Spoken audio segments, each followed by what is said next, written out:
Benny took Piper. Where is he taking Piper? Benny is one of them, you guys. Benny, no! Benny, no! We knew it! There had to be other AIs out there besides Piper. But we didn't know it was Benny. Benny has been one of them all along. So, wow. Let's start from the beginning. I'm gonna have to rewatch the episode from a whole new perspective with that in mind, because I'm curious to know if this was their plan all along, to make Benny an AI, alright? So let's start from the beginning. Let's go and recap from the very beginning. What's up, everybody, and welcome to my recap of Emergence episode 9. And wow, we have a lot to talk about. I, once again, did not see that coming, although many of you guys are smarter than me because you predicted that there was something up with Benny, and I have trusted him from the very beginning. Because I'm not a very good judge of character, apparently. Actually, I'm not a very good judge of humans, because this guy, Benny, who I've grown to really enjoy as a character, is AI, and has been He has been an AI the entire time. So this really changes everything. What does Benny want to do with Piper? What do these two AIs want with Piper? Where do they want to take her? Do they have some type of plan? I have so many questions. How long have they been out there? How many more AIs are there out there in the world? It wouldn't surprise me now to learn that Emily is AI and Richard Kindred is AI too, or was AI, or anyone that got melted was AI. The fake parents of Piper could have also been AI. So the episode begins with our mystery woman doing a cleanup job after she murders Wilkes. As we saw in the end of the last episode, Wilkes took something from her, and apparently Piper was their design. There seems to be so many different layers to the story. We soon learn a little bit more about the mystery, and of course the big bombshell at the end that our mystery woman is actually an AI, and as Benny is an AI. After cleaning herself and murdering Wilkes, she's putting her makeup on. I guess if you're an AI, you gotta look good too, having the same struggles as humans, right? She calls someone and she tells them it's done, and that there is nothing left to do there. She says she's heading out to Long Island, and we know that Joe lives out in Long Island, so we assume that she's probably heading that way. She also zips up the bag. I'm not quite sure what's in the bag, but I'm guessing it's Wilkes. We cut to Piper and Mia having a conversation. Mia has a few questions for Piper, obviously, asking how she felt. Does she feel any different? Piper thinks that maybe since they know the truth about her that everything has changed, but Mia assures her that everything feels the same to her, and she doesn't see Piper any differently than she did before. The adults are having a little bit more of a struggle wrapping their head around the entire situation of Piper being an AI. They've just learned that Piper is not human at all. Not only the idea that an orphan child is living with you, but now this orphan child is an AI, and that AIs even live out in the real world like humans. That's a lot to process, so I don't blame them. I would naturally have a lot of the same questions they do. They have questions about the exabyte disk. They have questions about everything, including Abby, who has been examining and treating Piper all this time when she's been actually treating her as a human, even though she's an AI. So from a doctor's perspective, what the heck, you know? So everyone has questions, including Joe. This exabyte disk was sent to destroy Piper, and for some reason it didn't work, and Piper made it not happen. She was able to override it once again. Ed mentions that he wondered what he would do if their real family ever came looking for Piper. Well, we know that's not going to happen because essentially her real family is the other AIs that are out there. Mia comes in and pretty much tells the adults they need to get their heads straight right now because nothing has changed. She's talked to Piper, and as far as she's concerned, everything is the same as it was before. This doesn't change a single thing. Joe's still feeling conflicted. Everyone keeps telling her and everyone else that she's a code, that she's a machine. In the bathroom, Piper tells Joe she knows that she knew and that she knew everything, but she also knows why she didn't tell her. Piper also tells Joe about that chip that she cut out of her neck that was later retrieved by one of Kindred's guys. And the reason why she cut it out is because it was telling her to leave when she didn't want to. Back at the police station, Benny is there telling his story, saying by the time he came to after his run-in with Wilkes was nowhere to be found. Of course, now that's very questionable, knowing what we know now. Joe even questions him here and says, did you go to get checked out? That's a really long time to be knocked out. Well, the reason why he was knocked out for so long and he's okay is because, well, he's AI. Benny seems genuinely surprised when he learns that Piper was able to overcome the fatal exception error that was sent to her by Emily. Chris has found some information via Reddit about the masked men that we saw in the last episode. They are a cyber terrorist group called Splinter.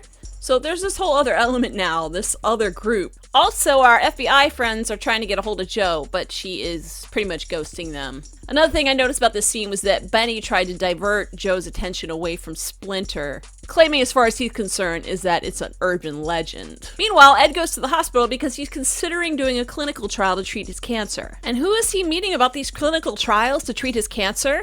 Well, this is Helen, the woman that just killed Wilkes. Yeah, so I kind of saw this coming, and a couple people, I think Chris, when I did the live stream with T3 Medias, originally thought it was Kindred that would be the one to offer a cure in exchange for Piper. There are a lot of twists and turns in this show, but this particular storyline I kind of saw coming, and I think a bunch of you guys did too. So this is not just a treatment, this is a cure. She is offering him a cure with some type of advanced technology that they have. Or so she claims they have. Naturally, Ed thinks it's too good to be true. Well, he is kind of right. I am curious to know whether they actually have this technology or they were just using it to get Piper back. Helen is pretty sure that they can come up with a mutually beneficial arrangement in exchange for this service of curing his cancer. And then it cuts away, but we learn later what it is. Ed comes back to Joe's house and tells Alex and Joe about the deal that Helen offered him, Piper in exchange for the cure for his cancer. Joe is not happy about this at all, and she wants to get to the bottom of who this is and who is behind this offer. Joe calls the number on the card that Helen left with Ed and tells her she has made a terrible mistake. Meanwhile, Benny gets a visit from Agent Ryan, who is acting very suspicious at this point, but also, I don't know if you guys noticed, in this scene, Benny was acting also very suspicious. I don't know, man. It's like Battle of the Pretty Boy Hunks here. Like, which one do we believe? Are they both sketchy or are they both good?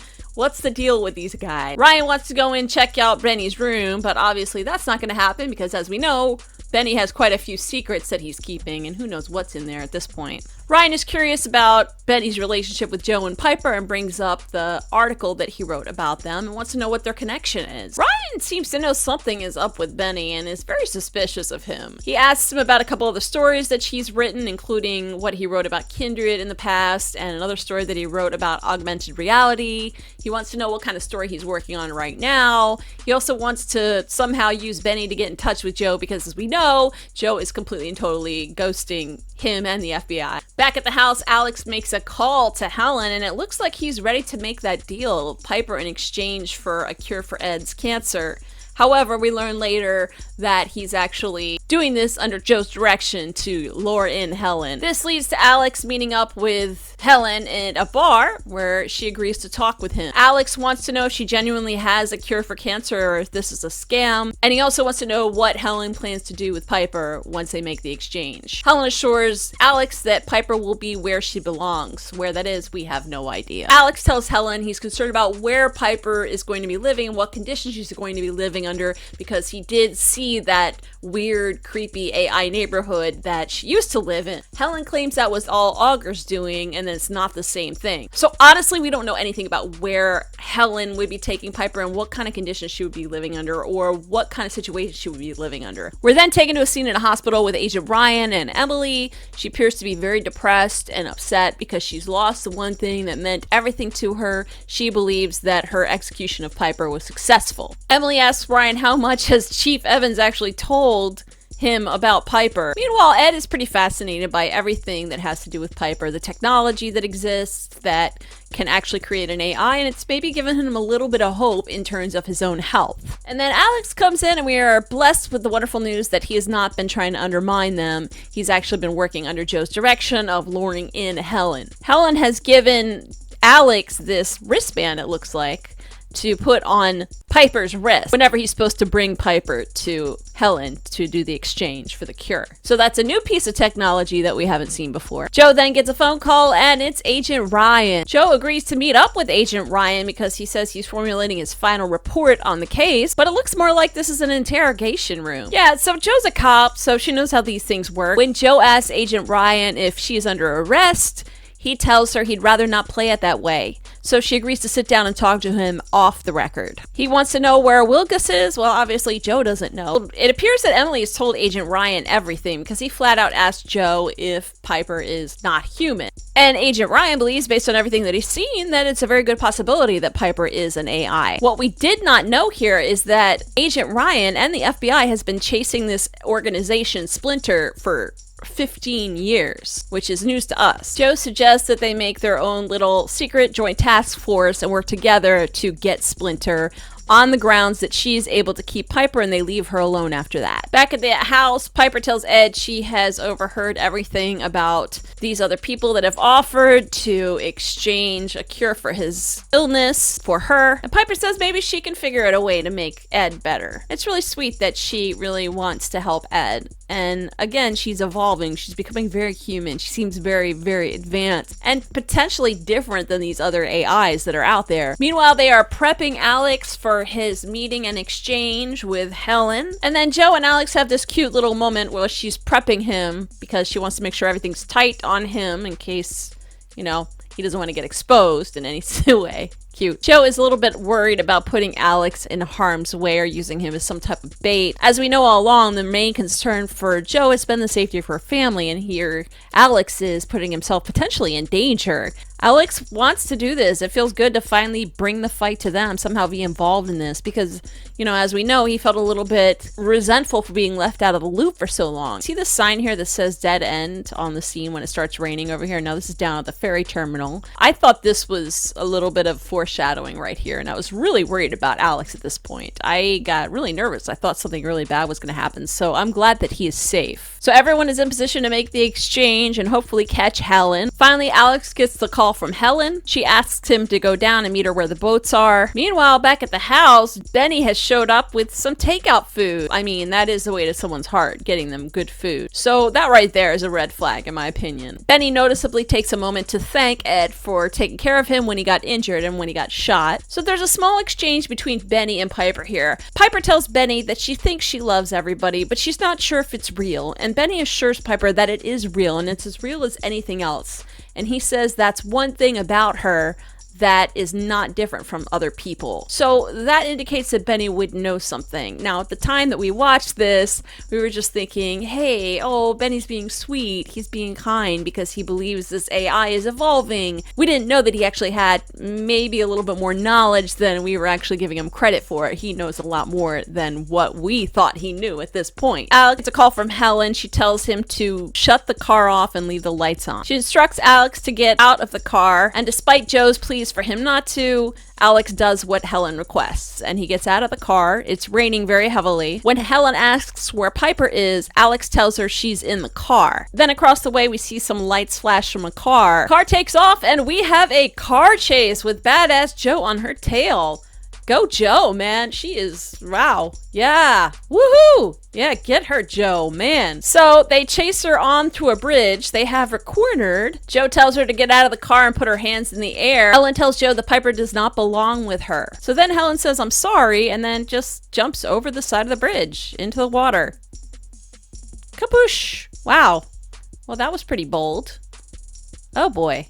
Ryan tells Joe to get the family someplace safe because something is not right here, obviously. Something has really gone wrong, especially since she said, I'm sorry, she jumped over the bridge and just disappears. That is not a good sign. I had a feeling that this was all a decoy and that they were onto this little sting operation. So this part actually didn't surprise me. What did surprise me was her jumping over the bridge because I didn't know she was going to do that. So Joe calls Benny and tells him to get the family to the station. Joe gets back to the station. She finds Ed and Mia there, but they want to know where is Piper because Benny has told them that he is taking Piper to Joe. Well, if Joe is at the station and Piper isn't at the station, where was Benny taking Piper, and why did Benny take Piper by himself? That's really weird. Yeah, so everyone in the family is there except for Piper and Benny. This moment was, whoa, no way. Of course, when Joe tries to call Benny, nobody's there. We've reached a number that is not in service. So I assume that Benny has been working for this splinter organization as a double agent for quite a while, all this time, since the very beginning, which is just insane, but at the same time, somewhat not surprising considering the way people that we've learned to trust or grown to trust in the show have totally flipped and been something completely different than what we thought they were. Benny's gone. Joe tells Alex that they are going to get her back. So then we cut to Benny and Piper in the car. Piper tells Benny, I don't like this place. And I'm surprised that Piper wasn't able to sense something was wrong. I mean, obviously here she can sense something was wrong. Now, Benny assures Piper that Joe told them that she would meet them there and that she would be there soon. So he has lied to Piper. We see a car pull up, and who is in this car? Now, Piper thinks it's gonna be Joe. This was not too much of a surprise, but it's Helen. Yeah. They put the thing on her. Whatever that does, it locks her, so she probably can't escape. Naturally, Piper is scared, so she tries to run away. They assure Piper that she is in good hands now, literally in a hand, and we see his hand light up.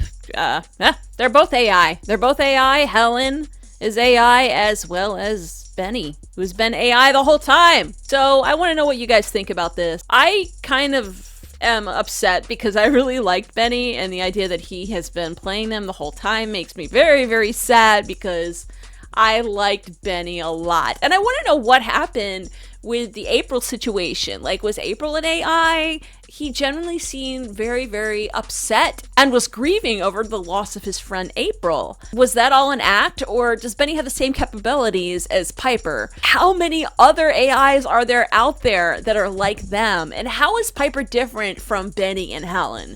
There are a lot of questions that need to be answered. And I also would like to know a little bit more about this organization, Splinter. Are they really a terrorist organization? What exactly do they do? And why has the FBI been chasing them for so long? Guys, I really enjoyed this winter finale. I know there's going to be a little bit of break before the episodes start up again. So happy holidays to everybody. Once the episodes start back up again, I will once again... My cat. She wants to play. Once the episodes start up again, I will be doing recaps again. We still don't know whether or not Emergence has been picked up for a season 2, so if you're on social media, please tweet about it. Say how much you love the show. Hashtag Emergence. You can also hashtag Renew Emergence. And if you see anything positive related to Emergence, please retweet that because we definitely want to get an announcement for season 2 now. This is just the winter finale, so the show will return, so I'm looking forward to when it does. Until then, I will see you guys next time. Bye-bye.